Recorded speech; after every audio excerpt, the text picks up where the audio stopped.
আকাশের বুকে বিশালতা উপমা, তুমি আমার চোখেতে সরলতা প্রতিমা, আমি তোমাকে গড়ি। ছোটবেলা থেকে আমি বকবক করতে খুব পছন্দ করতাম। এমনও হয়েছে ছোটবেলায় আমার বকবকানিতে অতিষ্ঠ হয়ে আমার মা অথবা আমার দিদি কেউ আমাকে বলেছে যে তুই চুপ করবি, চুপ করলে তোকে চকলেট দেওয়া হবে। আমি ছোটবেলা থেকেই খুব বকবক করতে পছন্দ করি, মানে আমি কথা বলতে পছন্দ করি।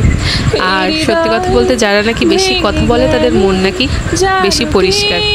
তো জানি না আমার মন পরিষ্কার কিনা, সত্যি আমি মন উজাড় করে কথা বলতে ভীষণ ভালোবাসি। আর আজকে মা আর দিদিকে বলতে ইচ্ছা করছে তোমরা যাকে বকবক বন্ধ করার জন্য চকলেট দিতে চাইতে তার বকবকানি শুনতে অনেকেই পছন্দ করছে। নমস্কার বন্ধুরা, তনুর রান্নাঘরে আপনাদের সবাইকে স্বাগত। আপনারা অনেকেই আমাকে বলছেন যে আমার কথাগুলো আপনাদের সুন্দর লাগে, কথাগুলো তুমি কোথা থেকে পাও, অনেকে জানতে চেয়েছেন আমার কাছে। সত্যি কথা বলতে বন্ধুরা, কথাগুলো আমি কোথা থেকে পেয়েছি সেটা যদি আমি আপনাদেরকে ক্লিয়ার করে বলতে যাই, সেটা হবে যে জীবনের আঘাত থেকে কথাগুলো আমার এসেছে। কেউ আমাকে কথা শেখায়নি, জানেন তো, সেই যে জীবনের আঘাত আমাকে আজকে এই কথাগুলো বলতে শিখেছে। কত শত আঘাত, একটা দুইটা আঘাতে কি আর মুখ দিয়ে কথা বেরোয়? ঘা, গুঁতো, ছ্যাঁচা, ঝ্যাঁটা, লাথি সব খেতে খেতে আজ আমার মুখে ফুটেছে। আর কোথা থেকে আসে কথাগুলো যদি আমি আরও ক্লিয়ার করে বলতে যাই, আমি সারাক্ষণ বকবক করি, হয় আপনাদের সাথে না হয় নিজের সাথে। আমি জীবনে যখন কোনো না কোনো সমস্যায় পড়ি, কোনো না কোনো ডিসিশন লেসে ভুগি, তখন আমি সবার আগে নিজের সাথে কথা বলি। এই যে নিজের সাথে আমি অতিরিক্ত কথা বলি, যার জন্য কিন্তু আমি অনেক সমস্যার সমাধান নিজেই বের করতে পারি। এর কাছে যে সমস্যার সমাধান চাওয়া, তার কাছে যে সমস্যার সমাধান, যে যার সাধ্য মতো একটা সমাধান দিবে, বা আপনি কি করব এই ডিসিশানটা অন্যের কাছ থেকে না নিয়ে এই যে নিজের সাথে একটু কথা বলবেন, দেখবেন নিজের সাথেও না কথা বললে অনেক সমস্যার সমাধান মেটে। আমি যদি কোনো সমস্যার সম্মুখীন হই, সবার আগে নিজেকে প্রশ্ন করি, নিজের কাছে কথা বলি, তাতে আমার অনেক প্রশ্নের উত্তর পেয়ে যায়। তো আজকে এই আঘাত থেকে কথা বলতে শেখা, আর সত্যি কথা বলতে একাকিত্ব আমাকে অনেক কথা বলতে শিখিয়েছে। আমি না খুব ভাবতে ভালোবাসি, আর সত্যি কথা বলতে ভাবতে ভাবতে আমার নিজের ব্রেনে যেটা আসে সেটাই আপনাদের সাথে শেয়ার করি। আরও একটা কথা আপনাদের সাথে আজকে বলতে ইচ্ছা করছে। বিয়ের আগে মা আমাকে বলতো, মানে আমাকেও বলতো, দিদিকেও বলতো, বিয়ে এমন একটা জিনিস যে মানে বিয়ের পর যে মানুষটার সাথে তুমি থাকবে, তাকে নিয়ে হয়তো তুমি স্বপ্ন দেখছো এভাবে থাকবো সেভাবে থাকবো, তাকে নিয়ে এটা করবো ওটা করবো, কিন্তু ম্যাক্সিমাম ক্ষেত্রে এটাই হবে যে সে তোমাকে নিয়ে সেই স্বপ্নটা দেখছে না। তুমি তাকে নিয়ে যেভাবে বাঁচতে চাইছো সে তোমাকে নিয়ে সেভাবে বাঁচতে চাইছে না। তখনই দ্বন্দ্বের শুরু হবে, আর তখনই দুজনের ভিতরে দূরত্ব বাড়তে বাড়তে তোমার ভিতর তৈরি হবে একাকিত্ব। তখন মায়ের কথাগুলো খুব অদ্ভুত মনে হতো আমরা এতটা ভাই বোন বাড়িতে আছি, বাবা আছে, এরপরে তুমি একা কোথায়? হ্যাঁ, তোমার তো সবসময় আমরা কোনো না কোনোভাবে জ্বালাতন করছি, এরপরেও তোমার একা লাগে? সত্যি বন্ধুরা, 100 জনের ভিড়েও, 1000 জনের ভিড়েও, লক্ষ জনের ভিড়েও একা লাগে যদি জীবনে মনের মতন একটা মানুষ না থাকে। ভীষণ একা লাগে। তখন ওই যে সবার আদর ভালোবাসা, ওই 1000 জনের আদর ভালোবাসা বকবকানি না মাথার উপর দিয়ে একদম হুশ করে চলে যায়, কানে ঢোকে না। বসে থাকি কিন্তু কানে ঢোকে না। একাকিত্ব, এখান থেকেই আমার কথাটা বেরোয়, এভাবেই আমার ভেতর থেকে কথাগুলো চলে আসে। তো মায়ের কথাটা সত্যি, খুব সত্যি। মা, তুমি ঠিকই বলতে। তুমি যেভাবে বাঁচতে চাইবে, তুমি যেভাবে তার সাথে থাকতে চাইবে, সে তোমার সাথে সেভাবে নাও থাকতে পারে। আর বিয়ের আগের একজন আর বিয়ের পরে সেইজন একদম আকাশ পাতাল তফাৎ হয়ে যায় বাস্তবতার সাথে যখন তাদের ফেস করতে হয়। বন্ধুরা, অনেক ভারী ভারী কথা বলে ফেললাম। যাই হোক, হিজিবিজি সব কথা মাথার থেকে ঝেড়ে ফেলে দিয়ে আপনারা তো দেখতেই পাচ্ছেন মাঠ থেকে সেই দিন যে সঞ্চে শাকটা তুলে নিয়ে এসেছিলাম, আজকে সেটা রান্না করে আপনাদের দেখাবো। কি বলবো বন্ধুরা, এই শাকটা খেতে দারুণ লাগবে। আর আমি তো সব কিছু রেডি টেডি করে শাকটি ভাজি করব। আর সবচেয়ে আজকে আপনাদেরকে একটা জিনিস দেখাবো এই ভিডিওটাতে। এই যে দেখেন শাকগুলো, অনেকে শাক কোচাতে পারে না, নতুন বিয়ে হয়েছে অথবা অনেক দিনও হয়ে গেছে বিয়ে হয়েছে, তবু শাক কোচাতে পারে না। হয় আমি দেখেছি আমার শাশুড়িকে, সে শাক কুচাতে পারতো না, বড় বড় করে শাক কেটে দিত, ভাজি করতে গেলে কেমন বিচ্ছিরি লাগতো। তো আজ আমি আপনাদেরকে শাক কুচি করা দেখাবো, আমি কিভাবে শাক কুচি করি, তাও বটি দিয়ে। আমরা বাঙালি ঘরের বউ বটি দিয়েই কাটতে পছন্দ করি। এক চুমুক চা খেয়ে নিলাম। বন্ধুরা, এই যে টাটকা তাজা শাক আমি বটিতে বসে এরকম করে একেবারে কুচি করে নেব।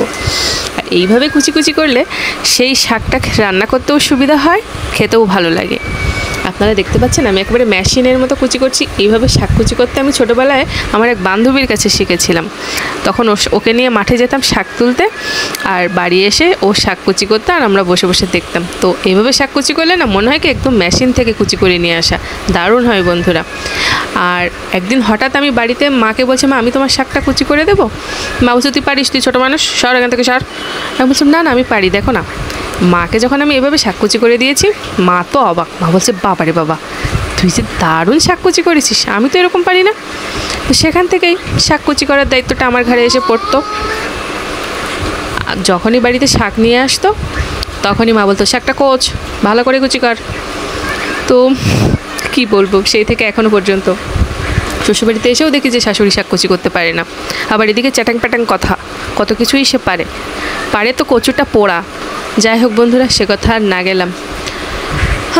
শাকটা কি সুন্দর কুচি করছি। আমি না ভালো করে ভিডিও করতে পারছি না, আকাশে যা মেঘ, অন্ধকার, ভিডিও কি বন্ধ করে রাখবো, কবে রোদ উঠবে সেই জন্য। বৃষ্টি ভেজা ভিডিও তো ভালো লাগতে পারে আপনাদের।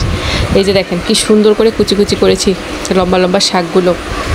তো বন্ধুরা, শাকগুলো তো কুচি করা হয়ে গেছে। আমি এখানে এক মুঠো আলুও দেবো, আলু না দিলে ভালো লাগবে না। বেশ এক খাবলা পেঁয়াজ রসুন দেবো, তা নাহলে মোটেও ভালো লাগবে না। ফ্রিজ থেকে সেই মাছের তেলের টুকরাটা বের করে রেখেছি। দেখেন কি সুন্দর করে কুচি করেছি। সত্যি এখন আমি ভয়েস দিচ্ছি, এখনও বাইরে বৃষ্টি, কি বৃষ্টির ফক করে যে পড়েছি রে বাবা। আগে ভাবতাম বিয়ের আগে বৃষ্টি হবে, বর আর আমি অন্ধকার ঘরে দুজনে কি রোমান্স করব, দুজনকে জড়িয়ে ধরে শুয়ে থাকবো এক কাঁথার মধ্যে। এখন বৃষ্টি আসলে বন্ধুরা মাথার মধ্যে চিন্তা হচ্ছে রান্না করতে হবে, ঘরবাড়ি সব নোংরা হয়ে যাচ্ছে, মানে জামা কাপড় শুকাচ্ছে না, বরের লুঙ্গি দিয়ে শুটকো গন্ধ, রোদে না শুকিয়ে। মা, আমার রান্না শুরু হয়ে গেছে। তো তেল গরম করে শুকনো ঝাল দিয়ে পেঁয়াজ রসুন দিয়ে ভাজা করে নিচ্ছি। আর এখন বৃষ্টি আসলে আরও রাখাচ্ছি, রোমান্স তো পড়ে মরুক। ঘর বাড়ি পরিষ্কার পরিচ্ছন্ন করতেই জীবন বেরিয়ে যাচ্ছে বন্ধুরা। রোমান্স করার বেলায় যে এনার্জি একদম শেষ। তো যাই হোক, জানি না ভিডিওটা কেউ এই পর্যন্ত দেখছেন কিনা, এইটুকু শুনে ফেললে আমি ভীষণ লজ্জা পেয়ে যাব। কিন্তু যারা স্কিপ করে দেখেন তাদের হাতের থেকে তো বেঁচে গেলাম, আর যারা ফুলটা দেখেন তারা তো অবশ্যই আমাকে বলবেন, হাই ভগবান, ছি কী সব বলে ফেলছি ভিডিওর মধ্যে। থাক রান্নাটাই করি মনোযোগ দিয়ে। এই তো কী দিয়ে দিলাম, লবণ হলুদ দিয়ে দিলাম, হ্যাঁ, আর মাছের তেলটাও দিয়ে দিয়েছি। আর তারপরে একটু ভাজা করে নিয়ে শাক ভাজা আর কি দেখবো। কিন্তু আসলে একটা জিনিস তুলে নিয়ে আসলাম, আপনাদেরকে একটু দেখাবো না কীভাবে রান্না করে খেলাম। তাই জন্য আমি জানি আমার বন্ধুরা আমার চেয়ে সুন্দর শাক ভাজা করতে পারে।